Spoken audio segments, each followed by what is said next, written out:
Pemirsa, saat ini Ketua KPK Firly Bahuri sedang menjalani pemeriksaan kasus dugaan pemerasan yang dilakukan oleh Ketua KPK Firly Bahuri terhadap SYL dengan kapasitas sebagai saksi. Dan kita akan lanjutkan pemirsa dialog kami dengan Yudi Purnomo Harahap, mantan penyidik KPK. Selamat siang Mas Yudi. Mas Yudi, ini melanjutkan dialog kita tadi kan. Firly pada akhirnya datang menjalani pemeriksaan sebagai saksi di Bareskrim, bukan di Polda ya, meminta berpindah tempat begitu ya di Bareskrim Mabes Polri. Alasannya kenapa kita sama-sama belum tahu. Tapi begini pertanyaannya, adakah kemudian tanggung jawab dari KPK untuk menghadirkan karyawannya atau katakanlah pegawainya, karena pimpinan juga sebagai pegawai KPK begitu ya, untuk hadir menaati hukum datang pemeriksaan begitu. Adakah tanggung jawabnya? Ya, ada Mbak tanggung jawab. Ya, sama seperti ketika saya menjadi penyidik KPK ya, ketika saya mau memeriksa suatu pegawai dari instansi pemerintahan gitu ya, atau lembaga negara gitu ya, atau Pemda gitu ya. Jadi kita tentu akan mengirim surat pada yang bersangkutan ya, karena ini kan pribadinya, tetapi juga meminta lah kepada instansinya untuk kooperatif. Akhirnya nanti kita akan koordinasi dengan bagian biro hukum untuk menghadirkan yang bersangkutan. Jadi disitulah saya pikir kita menegakkan hukum gitu ya, tapi kita ada polite-nya gitu ya, ada sopan santun bahwa tolong kami dihadirkan karena dia masih pegawai, kecuali memang dia udah kabur gitu kan, keterlaluan sehingga instansinya akan pas tangan. Tapi selama saya di KPK biasanya kementerian atau lembaga tersebut ya akan dengan senang hati gitu kan, memerintahkan gitu, dan yang paling penting tidak menugaskan gitu kan. Jadi nggak ada tuh bahwa ketika misalnya dipanggil dia mengatakan wah ada kedinasan dan sebagainya gitu, sangat-sangat jarang gitu ya. Pasti akan di stop oleh kementerian lembaganya, udah itu penegakan hukum itu yang utama, prioritaskan dulu, toh pekerjaan itu bisa ditunda, itu yang pertama, kemudian yang kedua bisa digantikan oleh orang lain. Jadi seperti itu Mbak, makanya kemarin aneh juga ketika alasannya mangkir seperti itu gitu. Nah itu juga dijabarkan oleh Ali Fikri yang mengatakan bahwa Firly Bahuri ini tidak menghilang lantaran ada agenda lain begitu. Ini dijabarkan oleh pihak KPK sendiri untuk mangkir dari pemeriksaan hari Jumat pekan lalu. Ya, bagi saya sih yang paling penting kan ketika surat balasan terhadap panggilan itu kan sudah jelas ya, kalaupun ada ya, kita misalnya dia dinas kemana, keluar kota, mana tiket pesawatnya dilampirkan, kemudian kegiatannya apa, kita minta foto-fotonya. Biasanya kita akan seperti itu Mbak, kita akan sangat teknis sekali bertanya kepada saksi kita yang akan kita periksa, namun ternyata mereka mengatakan bahwa mereka nggak bisa gitu kan. Kenapa? Karena tentu saja ini kan bisa jadi suatu modus. Ingat loh, penyidik kami kan sudah merencanakan hari ini memeriksa siapa, besok siapa, sehingga ketika ada yang nggak datang, tentu ini akan mengganggu ritme penyidikan. Dan biasanya Mbak, saksi satu dan saksi lain itu kan pasti ada urutannya. Jadi ketika kami memeriksa hari ini, kami nyatakan Senin si A, maka bahan pemeriksaan si A akan kami gunakan buat besok untuk memeriksa si B. Nah, ketika si A nggak datang, kemudian besok B datang, kan tentu nggak banyak yang bisa kita gali dari si B sebelum kita memeriksa dari si A. Jadi tidak datangnya saksi itu ya tentu akan sangat mengganggu lah, menghambat penyidikan ya. Walaupun ya tadi KUHP pun sendiri sudah mengatur kalau nggak datang dalam panggilan pertama ya dengan alasan tidak patut, kita bikin panggilan kedua baru kita bisa, kalau untuk saksi kita bisa bawa paksa gitu ya. Jadi ya sudahlah, KUHP pun juga sudah memberikan pedoman. Oke, mereka boleh nggak datang ya para saksi di panggilan pertama dengan alasan yang tidak patut misalnya. Oke, kita panggil lagi dengan surat perintah membawa. Jadi bagi saya adalah komunikasi itu yang sangat penting seperti itu. Ini kan kemarin kan yang tidak terjadi ya, di publik melihat loh, ini kok harusnya kan memberikan contoh. Sebenarnya kan ini bukan saksi biasa ya, inilah saksi ketua KPK ya, orang yang penegak hukum gitu ya, yang selalu mengatakan bahwa KPK selalu mengatakan agar kooperatif bagi para orang-orang yang sedang disidik oleh yang bersangkutan misalnya. Jadi dari sini tentu akan jadi contoh. Sama sekarang dia nggak mau di Polda Metro, kenapa di Mabes Polri gitu kan, di Bareskrim. Nanti besok saksi-saksi KPK akan mengatakan bahwa saya nggak mau diperiksa di KPK, saya mau di A, di B, di C lah. Ya kan, ini kan jadi apa ya, kena loh. Ketika penyidiknya nggak bisa Pak harus di KPK loh. Contohnya ada Pak, itu ketua KPK bisa kok. Nah, ini kan jadi contohnya nggak baik. Itu tadi saya katakan. Kenapa sih ketua KPK nggak ideal aja? Kenapa nggak datang kemarin hari Jumat? Gitu kan? Kenapa nggak datangnya maunya diperiksa di Polda seperti itu kan? Wah, penyidiknya juga sama kok. penyidik Polda saja, cuma tempatnya berbeda gitu kan. Terus, saya nggak tahu ada maksud apa dari Firly Bahuri ini ya. Namun bagi saya, sekali lagi sebagai seorang penyidik tentu sekali lagi kita proses penegakan hukum itu yang penting. Kemudian yang kedua, ya kita sudah berpengalaman lah menghadapi saksi-saksi seperti ini, karena yang bagi kami yang penting adalah kita dapat tuh BAP-nya ya kan, itu suatu ya, tanpa misalnya perlu ada hal-hal yang tentu saya mungkin akan membuat gaduh ya, ketika misalnya dia nggak datang lagi hari ini akan ada surat perintah membawa gitu kan, kemudian dibawa ke Polda gitu kan, ini akan jadi gaduh gitu. Jadi saya pikir ya kita apresiasi lah kepada penyidik Polda Metro Jaya yang mau memenuhi lah berpindah tempat kemauan gitu dari Firly bahwa dia ya pindah tempat. Oke lah, sama-sama Jakarta kan, antara Mabes Polri sama Polda Metro Jaya nggak nyampe 10 menit gitu seperti itu. Oke, Mas Yudi juga ini juga kalau misalnya kita rundut, Ketua KPK Firly Bahuri juga sudah ada beberapa laporan ke Dewan Pengawas yang masuk begitu mengenai pelanggaran etik ya. Nah ini mungkin kita mau mendalami sedikit mengenai laporan etik yang masuk. Apakah kemudian untuk urusan etik ini susah mengurainya, atau sanksi etik ini hanya seperti apa? Hanya teguran-teguran sajakah ketika ada laporan yang masuk? Seperti apa sih sebenarnya, kok tampaknya sulit sekali?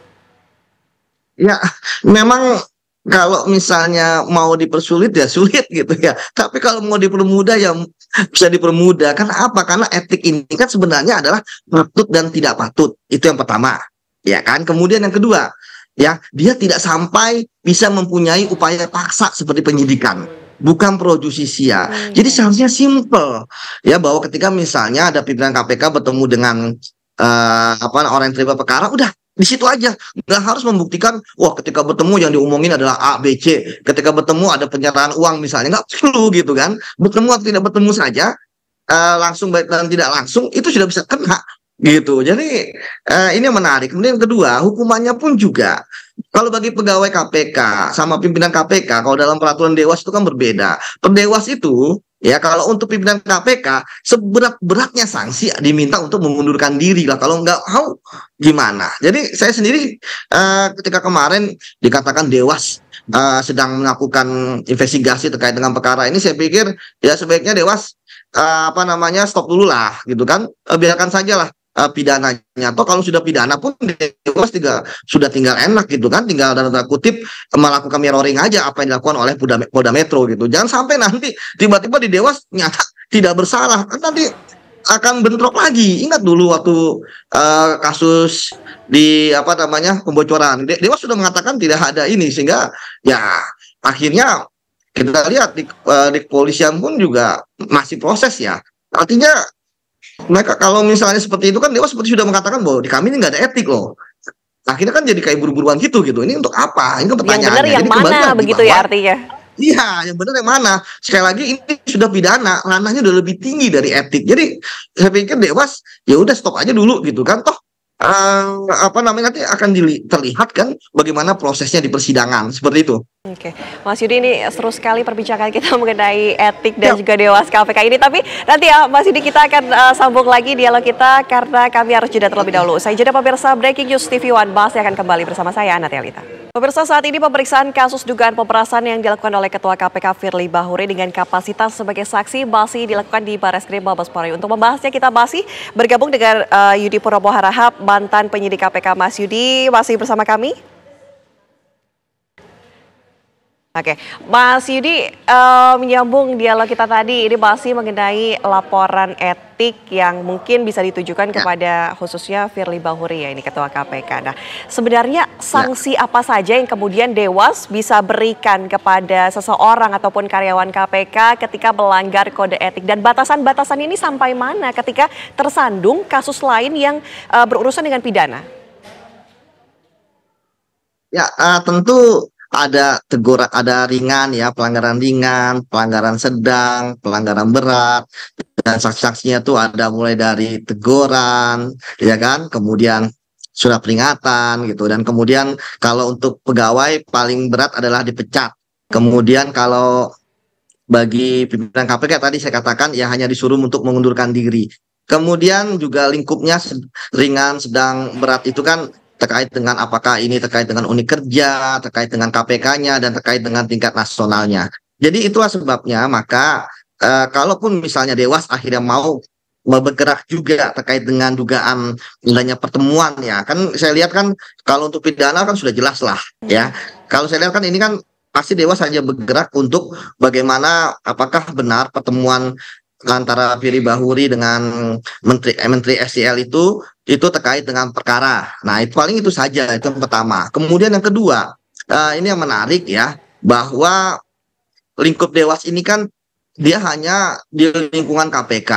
Ya, kalaupun memanggil orang lain, kalau orang lainnya tidak mau datang kan nggak bisa juga mereka memaksa, gitu. Kemudian yang ketiga, sudah ada contoh kasus bagaimana pimpinan KPK yang sebelumnya di sidang etik yaitu Johannes Tanak ya, ketika yang bersangkutan berhubungan dengan pihak berperkara, kemudian menghapus chatnya, tidak mau memberikan handphonenya, ya kan?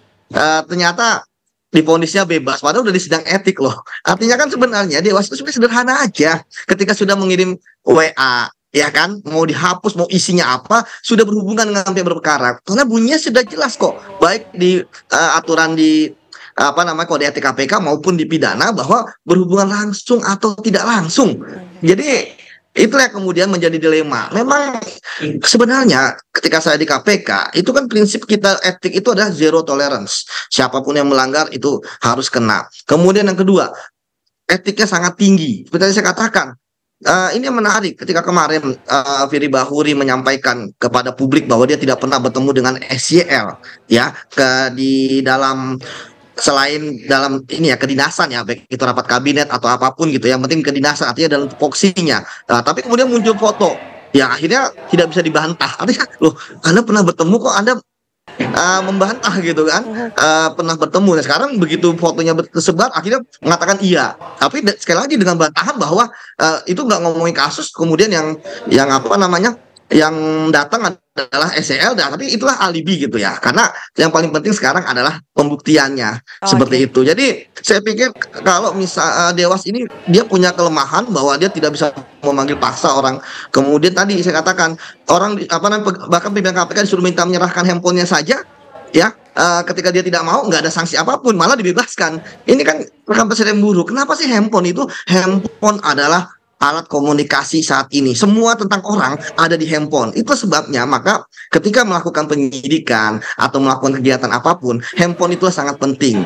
Seperti itu. Untuk kemudian dilakukan forensik terkait dengan isi handphone tersebut untuk melihat, memperjelas bagaimana konstruksi dari perkaranya. Seperti itu, Mbak. Baik, Mas Yudi komprehensif sekali penjelasannya. Terima kasih sudah berbagi bersama kami memberikan informasi di Breaking News TV One. Mas Yudi Purnomo Harahap, mantan penyidik KPK. Selamat siang.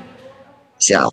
Ya pemirsa, saat ini pemeriksaan kasus dugaan pemerasan yang dilakukan oleh Ketua KPK Firly Bahuri masih terus dilakukan di Barreskrim Mabes Polri. Kita akan tunggu seperti apa hasil pemeriksaannya, apa pertanyaan yang kemudian diberikan oleh para penyidik. Nanti akan kami hadirkan informasinya di Kabar Siang bersama rekan kami, ada Putri Windasari dan juga Tiara Harahap. Saya Ana Telita, pamit undur diri di Breaking News TV One. Terima kasih pemirsa, sampai jumpa.